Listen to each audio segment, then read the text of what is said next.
first part of any interview is trying to speak about yourself, right? Who am I? I'm a Constantine, Michigan guy, uh, born in actually in Elkhart, raised in Constantine. My father worked for Weyerhaeuser down in Middlebury at the time, and quite incidentally, I guess you could say he worked for Don Hoffman. So that is the connection between myself and the Hoffman family, is that our two families worked together at Weyerhaeuser. So I grew up with Diane, Okay, as an example. so for people who would be listening to this, that connection is that Diane is one of our board members. And so you and Diane have known each other like since childhood. And that's, Childhood, absolutely. yeah, and that's kind of how you came to know about this, even though now you're living in Pennsylvania.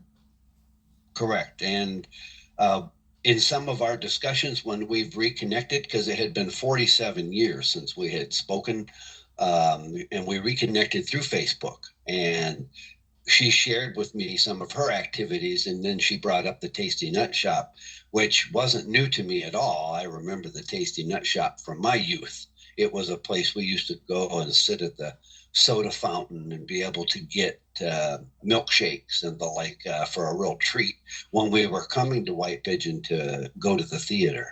Because you had a movie theater in White Pigeon and we did not in Constantine. So, Right. I have fond memories of the Tasty Nut Shop as being a spot for a treat. You know, that seems to be, and even though we talk about the whole building, the Tasty Nut Shop is especially the iconic part of that. You know, and even in advertising for White Pigeon, you will see a picture of the building, but especially you get the view of the Tasty Nut Shop. And Diane, of course, as a child, worked there. You know, her father was, oh, was it her father? No, it Her was her grandfather, grandfather. It was her grandfather, grandfather. right? Her grandfather owned that business for a little while, and she would go in there and work. And her treat, her reward, was she got to eat whatever she wanted to eat. So That's a for pretty good reward. That's a pretty good reward, especially Yeah, if you're a kid. absolutely. Yeah, So, that was her grandparents on her mother's side. I think it was the okay. Nelson family, as I recall. Yeah. Okay, pretty cool. So, David, as you have some background already about the efforts that we've been making to try to save the building, and you know that we've been struggling because it was already in court when we decided to intervene and create, really, we created a nonprofit for the sole purpose of saving and restoring the building. So, as you heard all of that, what motivated you to want to become a member of the board?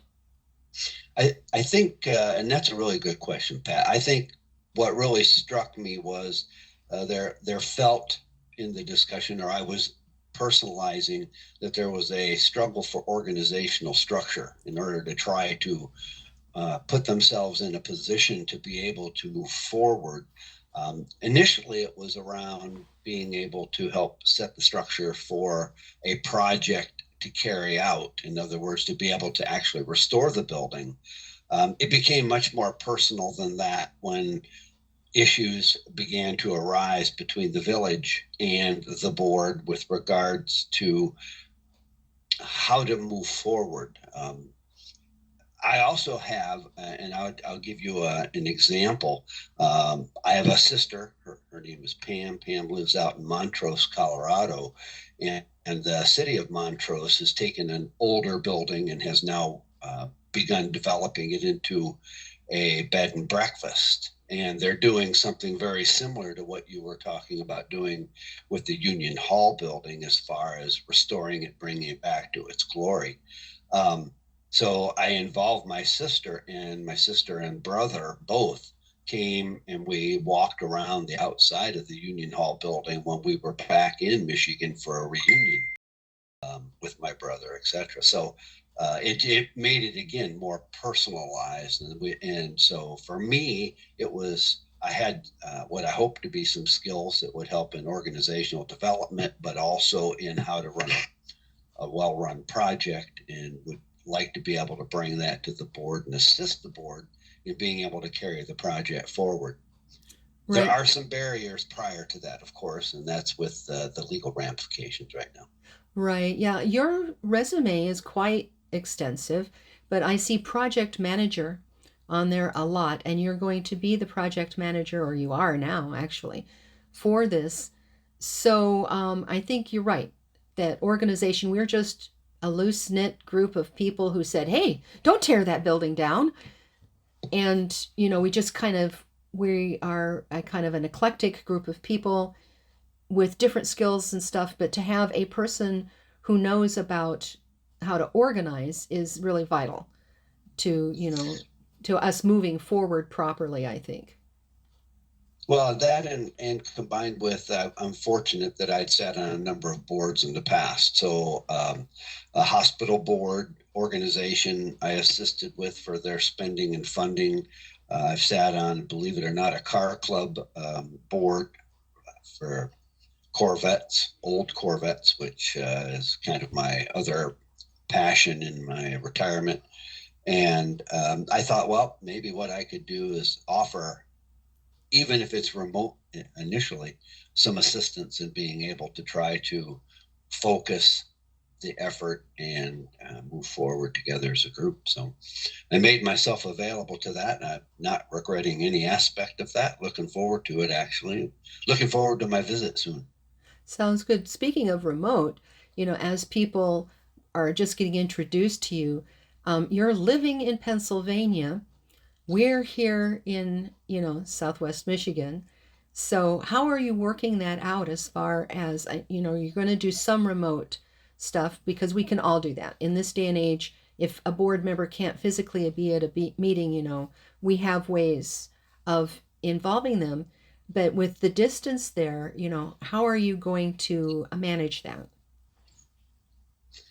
Well, the initial meeting is going to take place within about 10 days, and I'll be coming back and spending a week with the organization and using that as an opportunity to touch several bases.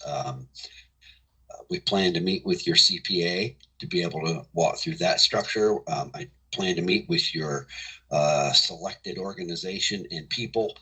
I may even be meeting with the village. I'm not sure yet, but the point is coming in, there's no better way to really get an introduction as to whom is whom and how they're operating than to immerse yourself in it. And that's what I intend to do. From that point forward, we will then determine how best for me to offer my services, either remotely and or in person. I suspect I'll be coming back on a regular basis, but that's as of yet undefined what that would mean, and where I can lay my head on a pillow. My brother lives down in Granger, Indiana, so it's not too far away, and I always have a bed available there as long as he's home. Sounds good. Sounds good. If Yeah. there was one thing that you want people to know, here you're a new person coming onto the board, what would be the one thing that you would want our supporters to know about you? I think I'm a small town guy. I was raised in a small town. Yes, after high school, I went up to Michigan State and it became big quickly. Then I was drafted and went into the Navy, actually, and it got even bigger as an organization. After the Navy, came back to Michigan State. The point is that my roots have always pulled me back to my home, which is back in Michigan. It just happened that my career, as it ended, had me and my family now here in Pennsylvania, but I'm still a Michigan kid. And as such, that's where my heart is. Yes, there was always the competition between White Pigeon and Constantine, but putting that aside, you're going through the same type of problems that I think many small communities are going through today, and I feel like giving back. So that's really what I'm hoping to do here, is give back something to the community that was so kind to me in raising me.